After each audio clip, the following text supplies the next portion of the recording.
Bienvenue dans cette capsule dédiée aux méthodes et outils pédagogiques qui rendent la formation plus engageante et plus efficace.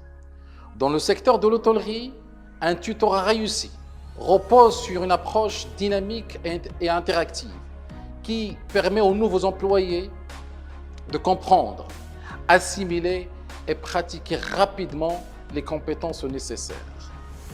Pour rendre la formation aussi engageante et efficace que possible, il est crucial d'utiliser des techniques pédagogiques variées. L'apprentissage n'est pas qu'une question de théorie, mais aussi de pratique et d'interaction. Voyons ensemble 3 méthodes essentielles qui font toute la différence. La première méthode est l'apprentissage par l'action. Cette technique consiste à permettre à l'employé d'apprendre en faisant, c'est-à-dire en étant directement impliqué dans les tâches pratiques du métier.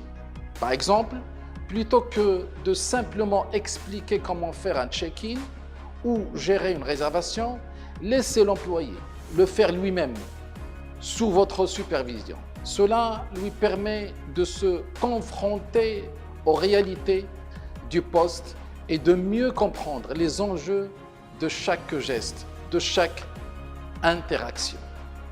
Lors de cette phase pratique, il est essentiel de fournir un retour immédiat. Si l'employé fait une erreur, c'est l'occasion de lui montrer ce qu'il aurait dû faire différemment et d'expliquer pourquoi il est important de respecter certaines procédures. La deuxième méthode efficace est l'utilisation de jeux de rôle. Ce type de simulation permet aux employés de se mettre dans la peau d'un client ou d'un membre du personnel et d'interagir dans des situations réalistes. Les jeux de rôle sont particulièrement utiles pour développer les compétences relationnelles, telles que la gestion des réclamations, l'accueil des clients ou la communication en situation stressante.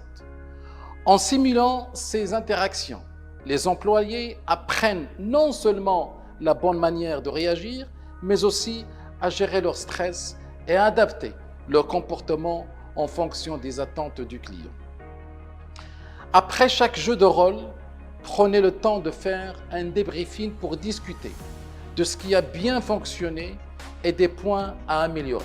Cela aide à renforcer la confiance en soi et à perfectionner les compétences en situation réelle. Pour une formation efficace, il est essentiel de varier les méthodes pédagogiques. Les supports visuels et numériques, tels que les vidéos et fiches interactives, sont complémentaires à l'apprentissage par l'action et aux jeux de rôle. Ils permettent d'illustrer les bonnes pratiques et de renforcer la compréhension des concepts clés. En adaptant ces outils aux besoins de chaque apprenant, on favorise un apprentissage actif et durable.